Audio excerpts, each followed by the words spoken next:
Welcome to another edition of the Manteca Magazine. My name is Sid Reams, and I'm going to be your host today for a very special interview we're going to have with a man today in Manteca. First of all, I'm going to take you back to December 7th, 1941 at Pearl Harbor, Hawaii.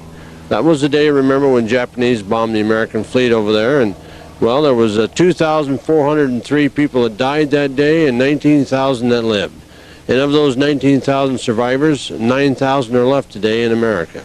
One of which lives right here in Manteca, and we're going to get to meet him right now. His name is Adolph Kuhn. Hi, Adolph. How are you? Hi. How did I say your last name? Good? Kuhn. Yep. Kuhn? Okay. K-U-H-N. Kuhn. Kuhn. Yep. All right. Adolph, you were one of the survivors over there in Pearl Harbor. And tell me, Adolph, how long were you in the Navy total? 6 years in the regular, and then 5 years in the inactive reserve. Okay. In the inactive reserve, I was subject to be called to Korea, which I never did. Oh, okay. They never called, which was fine with me, you know. What ship were you assigned to there? Aviation. I was an aviation metalsmith assigned to the Ford Island Naval Air Station. I hard-faced the tail hooks that come in on, remember how the tail hooks on the planes come in? Catch them? Yes, I did that. I welded manifolds on the plane. I riveted, I patched, I did everything. You did all like that stuff? Yeah. Okay, cool. Anything pertaining to airplanes. I'm interested, Adolph, and I know a lot of people are. What was it like that day? I mean, there you were, going about your normal business on a Sunday. Totally by surprise. There isn't one of our survivors today that you can interview, whether it's Army, Navy, Marine, Coast Guard, or Air Force. Air Corps. Air Corps. See, those days there was no Air Force, it was Air Corps. Oh, okay. Everyone says the same story. We were totally surprised. Now, me being around airplanes all through Pensacola, Florida, I went through metalsmith school and all that. So you live and breathe airplanes day and night. So when the Japanese flew over and even the bombs dropped, they thought our military was careless. Oh, you really? know what I mean? Yeah. Everybody blamed our military. In fact, guys ran out and with the fists and cussed the Army out. The Army cussed the Navy out. The Marines cussed everybody out, you know.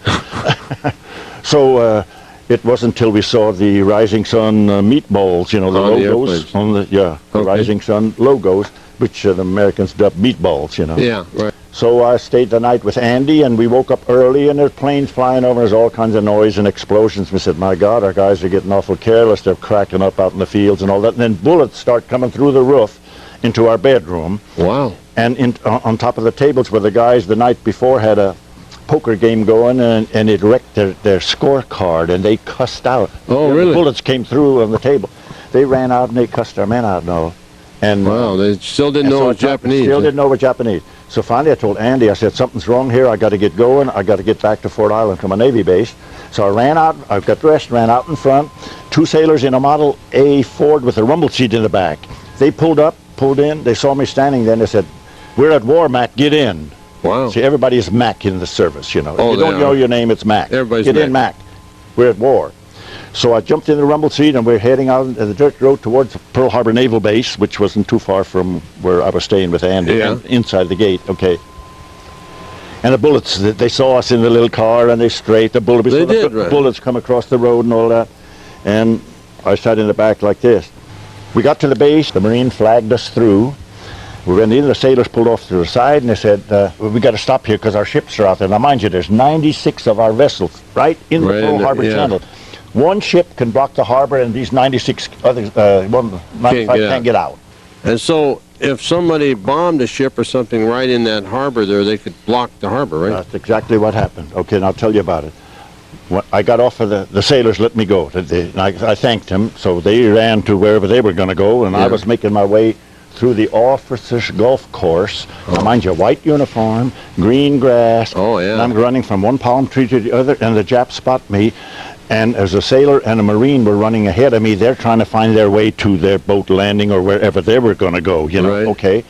And I was running through the officers' golf course. They spotted me, and I saw the bullets come on the grass. And it just tore up the turf, you know. And I ducked in behind a palm tree, and pretty soon they were gone. I started out for another palm tree, and so on and so forth. And the poor Marine was beheaded. Really? Yes. By bullets? By strafing, you know. Oh, wow. The guy right in front of you. He fell in front of us. We were all running more or less in the same path. He fell in front of me and the soldier. I didn't know the soldiers. He didn't know me. We just happened to be running. Right. So the soldier and I ran, and then finally I got down to my boat landing. Now mind you, it's across the Pearl Harbor Channel in the shipyard area where this Andy Herman, my cousin, worked in the shipyard. Oh, yeah. So everything's on fire when we get to the boat landing. There's no boats.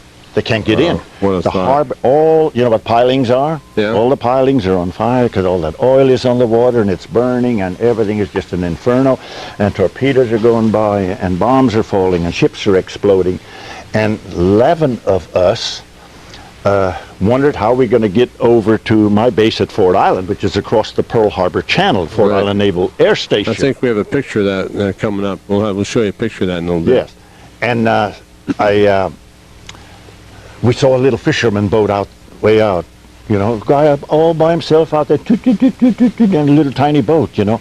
So we flagged and we yelled at him, and finally he saw us and he turned around and he came in. He came towards us, and he couldn't get up close enough because everything is on fire, you know. Wow. So we waded out, all 12 of us. There was 11 other guys there and me. We waded out in the water and got to the little tiny boat, and we crammed in it. You know what the gunnels of the boat are? Yeah. The top? Yeah. The top. It was so heavily loaded, and we were so densely packed, our legs were intermingled, we were on each other's shoulders, our feet were on top of each other, we were impacted, and the water was just up to the top. When I grabbed a hold of the railing like that, my fingers were in the water. In the water? Yes. Wow. Okay. About ready to sink. And the pilot turned. He turned, and we told him we want to head over towards Ford Island Naval Base, you know. And just as he turned, we looked, and the Japanese pilot spotted us. Oh, no. And everyone, you can talk to anybody you want to, every Japanese pilot that came down grinned. They all grinned and rubbed it in, you know. Oh, I see. So they came towards us. Now, mind you, we are interlocked now. That's where the Guardian Angel come in. And we saw the bullets on the water coming towards us, and all 12 of us sat there like this. And the pilot was gone, and we all looked at each other. The water was coming up through the floorboard. The splinters on the ship, on the little boat, were flying all over. The boat was sinking. Wow. So we all looked at each other. Not one of us got a scratch. No kidding. Now, there's no way them bullets are going to go through there like this. With 12 of us packed tight like this, there's no way. That's where the Guardian Angel comes in. That's why in both of my books, the Guardian Angel is mentioned over and over. Okay. So we all looked at each other, and we wished each other good luck, and over the side I went. All of us went. Down in the water. Now, the water is on fire. And it's fire everywhere. So I'm dog paddling, and the thing that saved me the most was hanging on to the dismembered sailors and Marines. That were floating? Floating on the arms and legs and torsos, and all them sailors' white hats on top of the water floating around with the black name stenciled on the back. Hundreds of them sailors' hats floating on. All over the place. Oh, with the Henderson, Johnson, Brown, Smith, and all over the world. Wow. That sticks in your mind. You still got that in your memory, right? Mind forever. Okay.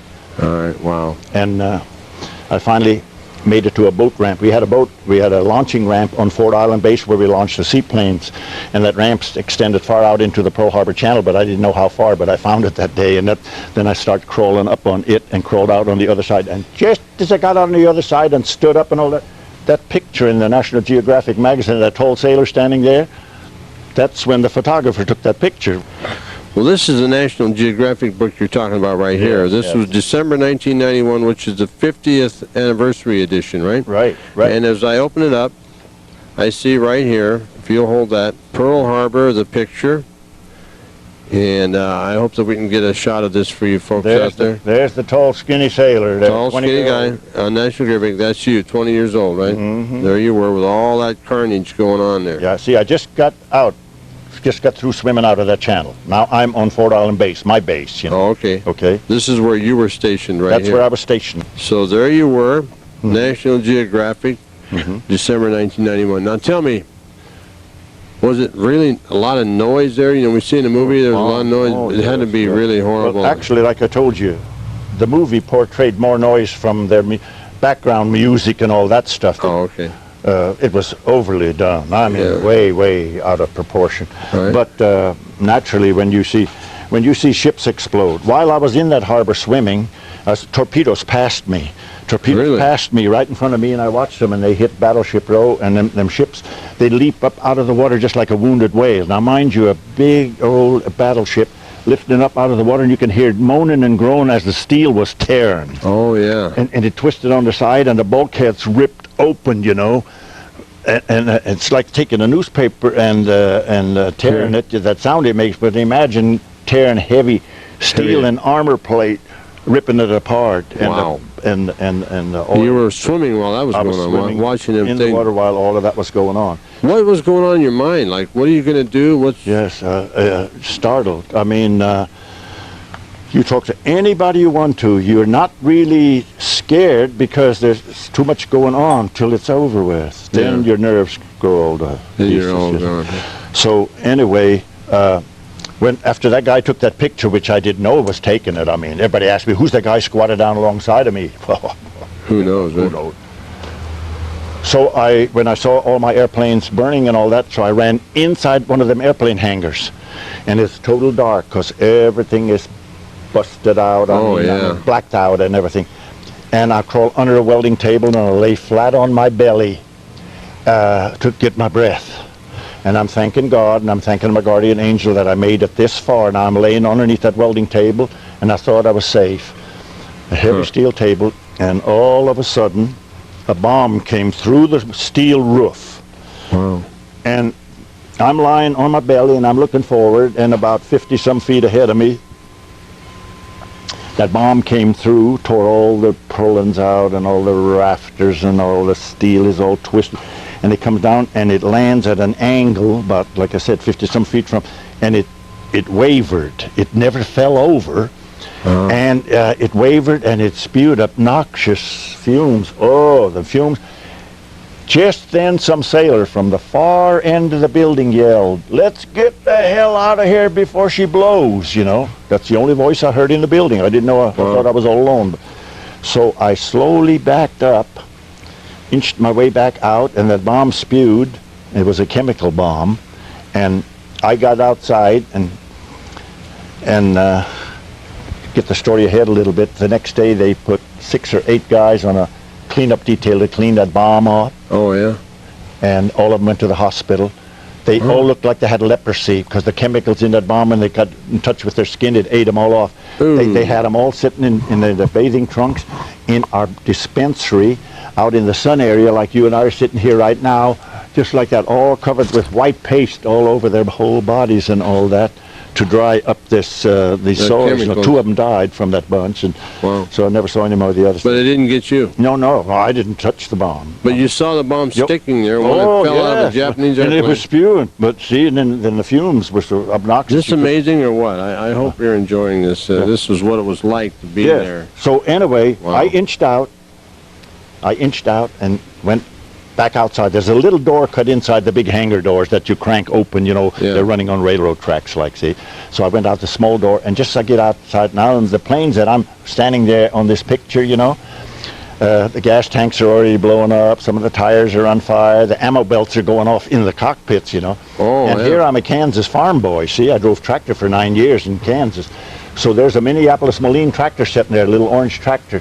So I immediately jumped on that tractor. It had the key in it. You know, you always leave the key in there so we can use them. And I yelled for some of the sailors, find a sling or a cable, you know. And some sailor ran in, and he came out with about an 8-foot cable, had 2 big loops, one on each end. And I backed the tractor up to one of the planes. And he came and he hooked the cable on it. And I'm heading to what we call our Navy boneyard, you know, scrap yard. Oh, yeah. We call it, Navy called it a boneyard, where all the wrecked planes are.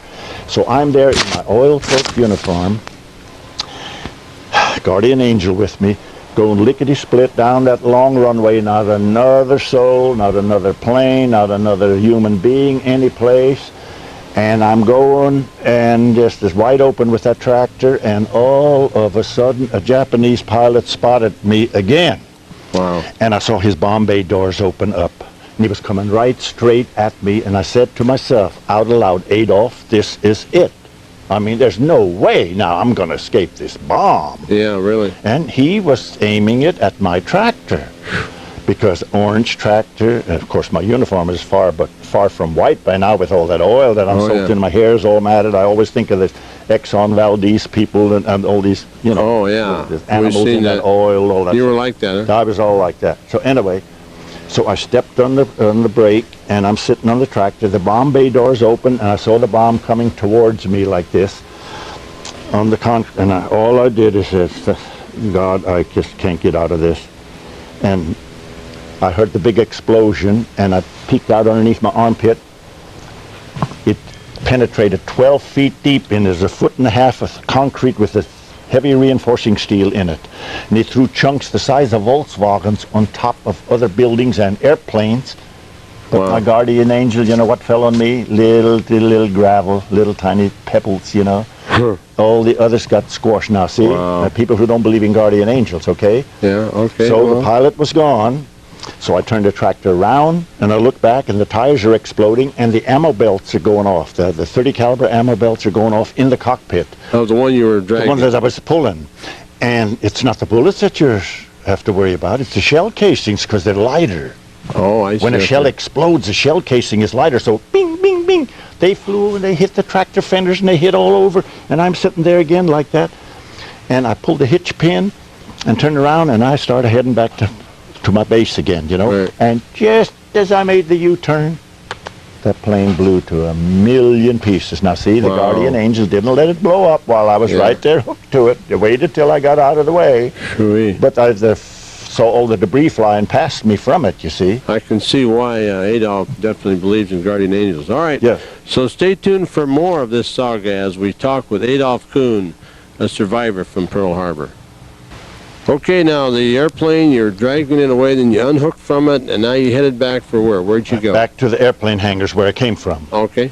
So I'm driving back to airplane hangar, and I parked the tractor, and of course strafing and everything is exploding all the time. It never stopped. I mean, everywhere you look is strafing and sailors getting killed and Marines Wow. and civilians and all that.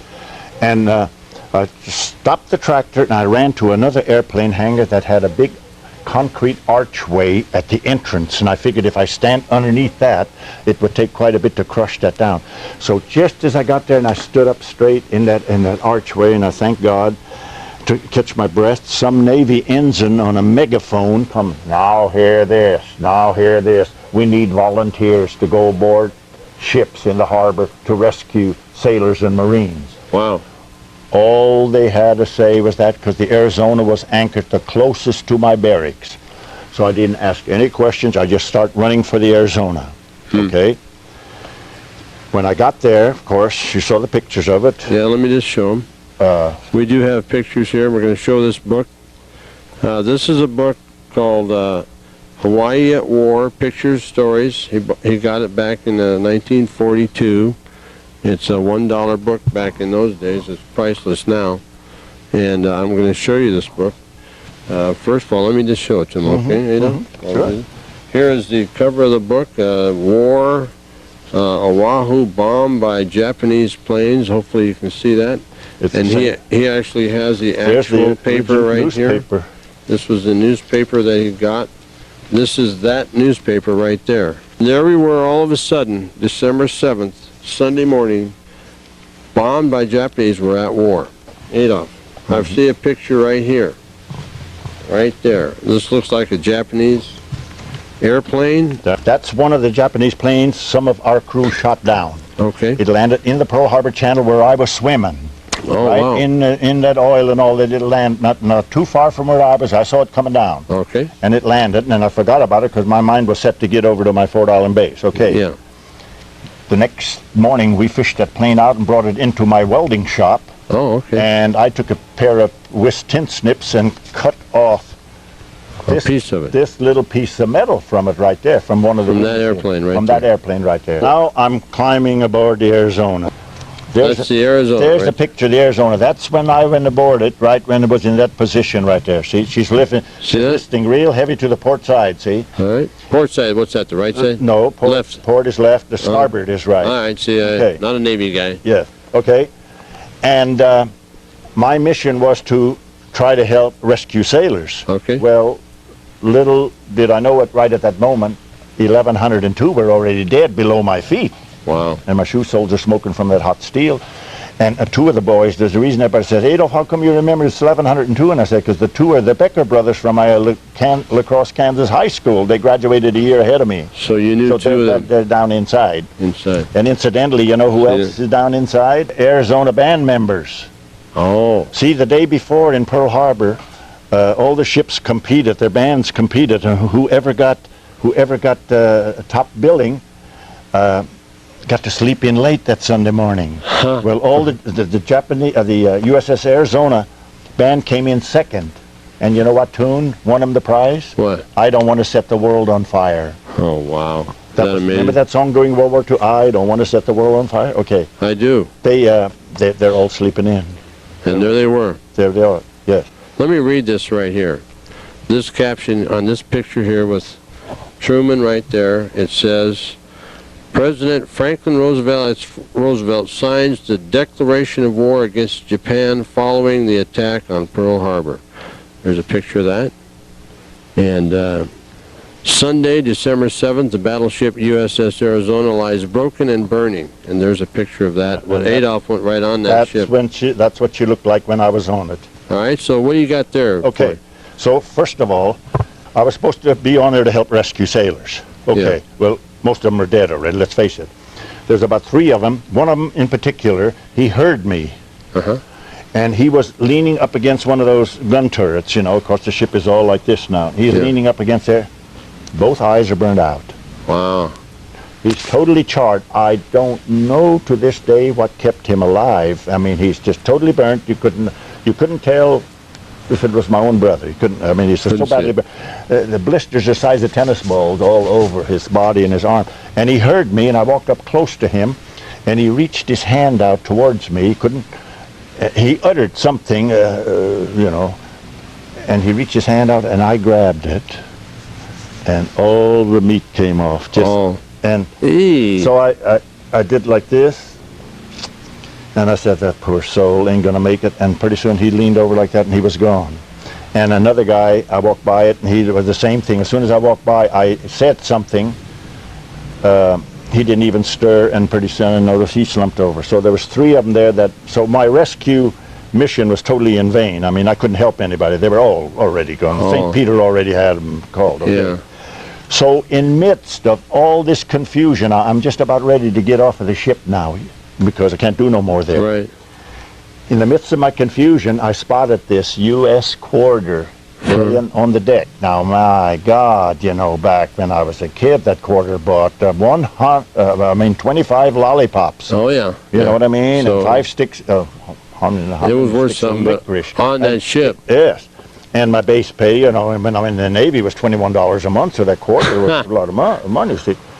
So I reached down and I picked it up, and it was hot. It was burning my hand, and I stuck it in my jumper pocket, up in my little pocket, and it burned a little ring. On the. I forgot all about it till that night in the barracks. Then I threw it in the back of my locker, and then I didn't come back to the States till 4 years later, you know. Oh, okay. And then I brought it back with me. And when I joined the Pearl Harbor survivors, our secretary and editor by the name of Claire Hetrick from Modesto, California, he just got off of that burning Arizona. He was on that ship. He and I think 75 of them all got off. The other 1,103, 2 are buried down inside. Okay. Yeah. They're still there, right? Right, they're still there. When I showed Claire this quarter, he said, Adolf, that's my quarter. I remember dropping it when I abandoned ship, and I said, oh, it is. And he said, yes. And I said, can you identify it? And he said, he distinctly remembers, it says on there, in God we trust. Keep him feel good. You know what I've been doing all these years now? What? In fact, I've already got another penny. I give him a penny interest for the use of his quarter. Every December the 7th, I present him with a card with a brand new shiny penny on it, and he's already got 59 of them now. See? So I'm going to give him one. I already got it in there, 2001 penny. Already got it on a little card, so he's going to. You do that for him every year. Adolf, the interest is due pretty soon on my quarter. Yeah. So you stay with us. We've got more coming your way from Adolph Kuhn, the Pearl Harbor survivor who lives right here in Manteca. He's been here for a long time, and he's telling us quite a story. All right? Stay with us. Japan, we were attacked with a sneak attack, and here's just some pictures of some of the ships. I'm sitting here with Adolph Kuhn, a survivor of all this. He has it in his memory what happened, and and it's pretty graphic, and it's very interesting today. As he recalls it, it was over 50 years ago that this happened.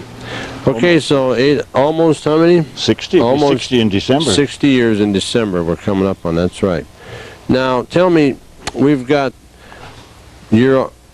just left the Arizona, and what happened next? Okay. As soon as I stepped off of the Arizona, that's where the sky was filled with thousands and thousands of leaflets. They dropped leaflets all over, and I'm running. I got my feet on Fort Island Naval Base, and I'm on my way to my barracks and the mess hall and all that. Yeah.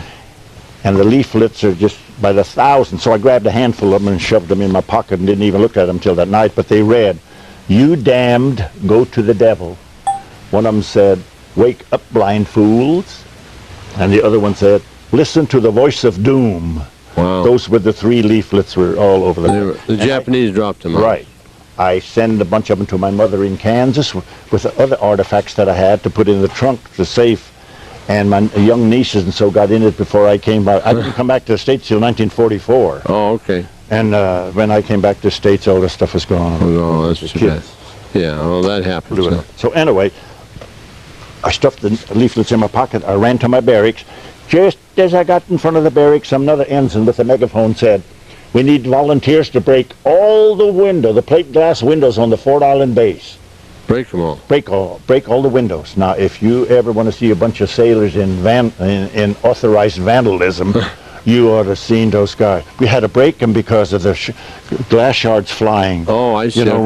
Yeah. So the guys went with clubs and pieces of pipe and baseball bats and hammers. They went all over the base, busting all those windows. Wow. Because there's. Yeah. So anyway, I ran inside my barracks, and my barracks is my quarters are the third deck up, so no lights or nothing. So I am groping my way up because I know where the stairways are. Sure. So you feel your way in the dark. Dark. I got up to the top side, stood by my locker. They wanted us to open our lockers up and issue out clothing, but for all these poor guys who are in their skivvies. This is Sunday morning. They're sleeping in late. They don't got nothing to do. They're all in their shorts. So the Navy said, keep track, we'll reimburse you, which they did later on. So we gave out clothing and all that, and one guy heard me. Now, do you remember I told you earlier, I was at a dance in Honolulu, and I met that guy Kellogg, who I went through boot training with. Yeah. And I said, "Where you at?" And he said, "Aboard the Oklahoma." Well, I said, "I know exactly where your ship is. I'm coming up to visit you." Now, in this new Pearl Harbor movie that just came out on Memorial Day, that ship that you see on the side, that's the Oklahoma. That's the one I'm supposed to go aboard. Oh, okay. So I'm standing by my locker, and I heard this guy in the back yelling. And he said, "Adolf, is that you?" And I said, "Yeah, who wants to know?" And he said, "Kellogg." Now, mind you, that's the guy that we were at the dance. At the dance before, right. Okay. And I knew he was, I promised him I was going to come visit his ship because I had the weekend off, see? And I knew where the Oklahoma was. So I took my flashlight and I went down, and he was on the other end. He was on the far end of the barracks. And when I got there, he was just in his shorts. Both of his shoulders, both of his hips were the bones were sticking out. Oh, man. He was forced through a porthole. There was a portly chief aboard that forced as many skinny sailors he could, poked them through like firewood, He said there's no use for all of us to die, and Kellogg was one of them. But it scraped his hips and bones, and he bled profusely. He sat there in the bunk, and I reached over and I grabbed pillowcases and sheets from guys' bunks, and we wrapped him all up. He kept his composure real good. Huh. I mean, considering that poor guy is bleeding to death. Really? And we talked. I said, "I told you I'm going to come and visit you today," and all that stuff. Still had time for a little humor, see. And we visited for quite a while, and pretty soon I said, "I'm sorry, but I have to go. I mean, I got to go to the next station." Go do it, right. And so I wished each other good luck. Of course, we never saw each other anymore. That was it, huh? Never. That was our last meeting. So. Did he make it? Did you ever hear? I never found out. Never found out.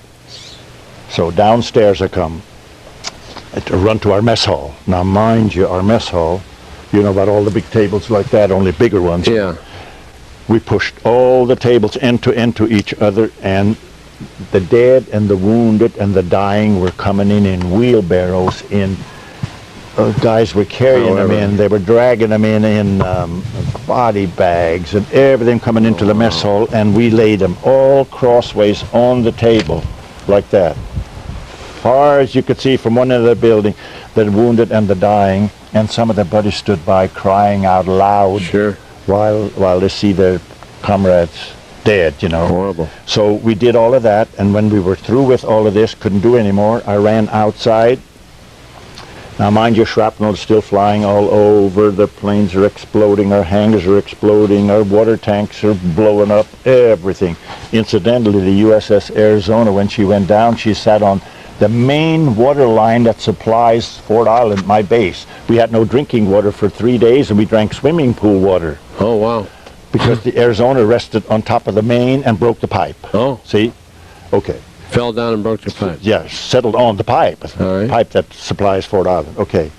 So I'm running out there, and some Navy chief wanted volunteers to pack sandbags around our intricate equipment. You know, there's a lot of intricate equipment there that are needed for the hospital and for air compressors and for this and that. So there was a big pile of sand out there in the yard and gunny sacks, so all of us went out there to start packing sandbags and packing it around to all those different places. And then it's getting close to nighttime now, and it's a drizzly night, and it's starting to rain? Rainy and drizzly night and cold and dark. Now mind you, 77 of our airplanes from my base left on early morning maneuvers long before Pearl Harbor. Oh, I see. Okay. You know what I mean? In the wee hours. They go out every morning and fly miles away and they didn't do their thing. Yeah. They didn't know nothing. They didn't know anything was going on at Pearl Harbor. They were several hundred miles away someplace else, doing their maneuvers and whatever, their reconnaissance things or whatever they're doing. 77 planes. 77 airplanes. Okay. Now, they still hadn't come in, and it's getting dark. Okay. So they couldn't radio in because all of our communications knocked out of whack, you know. They couldn't radio in. They were running out of gas. The fuel line, the fuel tanks were empty. So me and a guy by the name of Archibald from Helena, Montana, we were detailed to run all over the base in total darkness now, warning our own men to hold their fire. Because it was our planes coming in. Yeah, okay. There is no way in the world you could explain to those guys, don't shoot, this is our airplane, you know, no way. Oh, they were going to shoot. You know, there had to be an awful lot of panic going on there and everything. People just didn't know what to do. Our planes were going to come in. They didn't know if they were enemies. I suppose they were probably nervous about anybody running around, Adolf included. And so let's find out, what was it like when you were going around and doing that? Okay, Archibald and I, it was total darkness now. We had our speeches pretty well rehearsed. Hold your fire, our own planes are trying to land, you know. Now, mind you, these guys are all trigger happy, you know what I mean? They got, sailors and Marines, they got the finger on the trigger and they're cocked back, and the bayonets, they had the bayonets on, and in total darkness. Archie and I both felt them bayonets shoved in our chests, you know, different times. Wow. Halt, who goes there and all that, and we had to talk pretty fast. It's all in the book also. Oh, yeah, okay. We'll talk about that book in a minute. Yes, and so we managed to get through that, but the next morning the pilots in our own planes riddled by American bullets. That's what made you sick. All those poor guys, they didn't know Pearl Harbor was going on. You know, they were gone all day long, and they're coming in. Some of them were cracking up before they got there because their gas tanks are running out. You know, fuel, and they couldn't, like I say, couldn't radio in or anything because all the communications is kaput. So. Poor guys, strapped in, we fished them out next morning. They're strapped in the cockpit like that. Oh, pellet with our bullets, not Japanese. One of those stories, you know, one of those stories that goes with war, you know. Right, that's right. So anyway, war creates strange things and behavior in people. So when Archie and I Archie went back to the airplane hangar, and he had a shop log book. And underneath the blanket, with the aid of his cigarette lighter, he opened the shop book up and he put on there December 7th, 1941, and he put on there, what a surprising way to return our scrap iron. See, the Japanese bought our scrap iron in the Depression days, you know. Oh, okay. And they threw it all back at us that day, you know. See what I mean? Yeah. I hauled some into La Crosse, Kansas with horse and wagon into railroad depot myself. Wow. And it got thrown back at me a decade later, you know. In the form of bombs. The rumors were then that the Japs were coming at night. In barges. Now, mind you, none of them ever stepped foot on the base yet, see? So we thought they were attacking now on foot. Everything was aerial up to this point, okay. Right. But the rumors, well, the Navy calls it scuttlebutt, you know, the rumors. All over the scuttlebutt was that they're going to come when it's dark and finish the rest of us off. Okay, so my buddy Hoffman was my best buddy in the Navy. So my buddy Alan Hoffman, he and I, we drugged one of them blood-soaked mattresses that the guys were dying on in the mess hall. We drug it in underneath a welding table that had a big clearance underneath there, so enough of us to get underneath. It had heavy steel legs. Oh yeah. Down in a shop building, and we laid it down, and we laid on that thing, and there's no way we're going to sleep now. The Japs are coming, and we had no rifles or nothing because all our ammo was locked up. Very few people got to have ammunition because everything's locked up. Oh yeah. You know, we can't see. Okay. So we're lying there, and we know that this has got to be the finish now. Now they're going to come in. Now they're coming with fixed bayonets and you were weaponless? And we had nothing. We didn't even have a hammer or a baseball bat. So we're lying flat on the underneath the table, whispering to each other.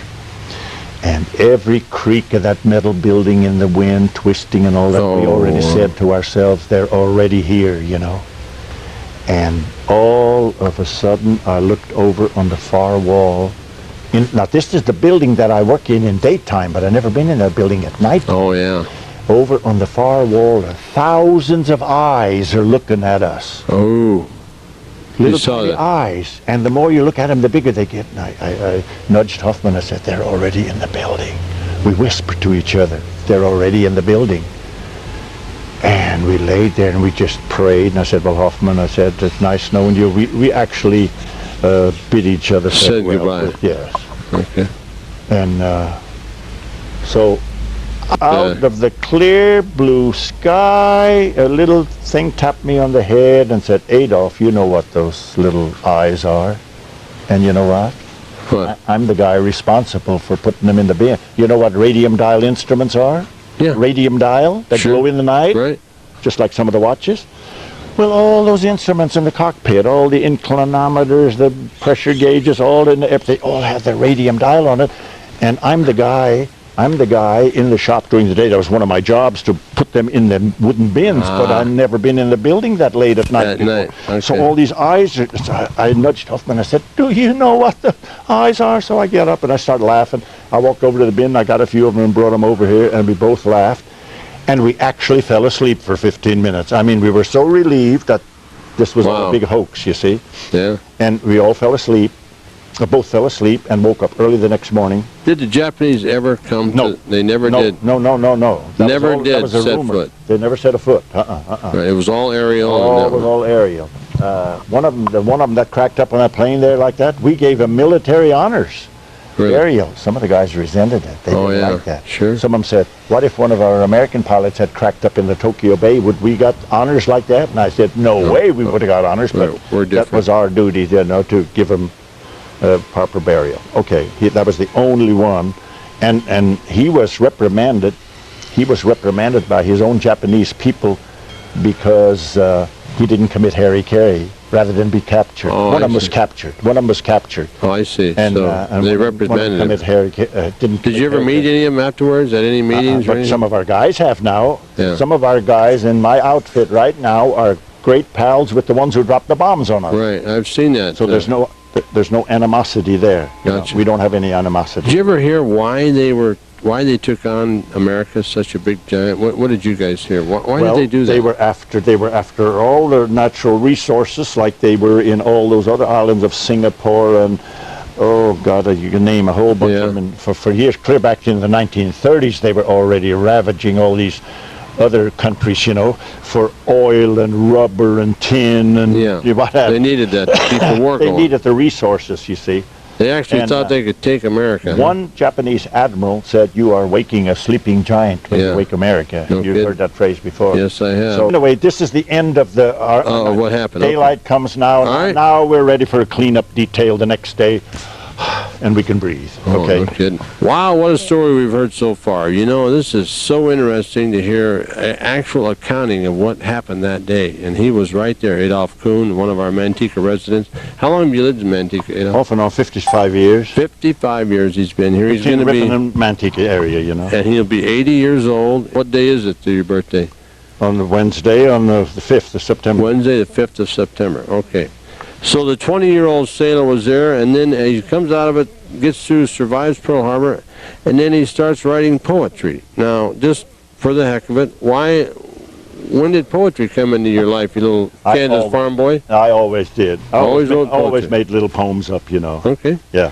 And So I put the Pearl Harbor story, this book has about 50 pages, I put the Pearl Harbor story in poetry. Oh, in poetry. In this is all poetry. All right, so that's Okay. a whole book of poetry, and he's going to read us a poem that he wrote here in just a moment. This is another book that he written. This one is called Pearl Pearl Harbor Harbor Remembered by Adolph Kuhn. Now, this is stories and poems in this. Yeah. Okay. And this has a lot of photos in the back. Oh, okay. Photos of that day, photos of the bombing, photos of me, photos of ships, Cool. photos of letters from President Bush and President Carter and Okay, great. Dianne Feinstein. And All right, we got all that in the book, and we're going to tell you how to get a hold of his book, because you can purchase it. But first, I've asked Adolf to read us his favorite poem there out of the book. That I don't know about favorite one, but here's one that's called Roll Call Blind Fool. Now, did you write this poem? I wrote all of them. All right, let's Everything hear it. in here is Right from Adolf, he wrote this. says 96 ships anchored at Pearl on the day of infamy morning. December the 7th changed our world as the rising sun came storming. In harm's way was Battleship Row, snugly packed like sardines. Servicemen running to and fro, sailors, soldiers, and U.S. Marines. Our Coast Guard was in on the fight. Army Air Corps was there too. Nippon poured on all its might, which started World War II.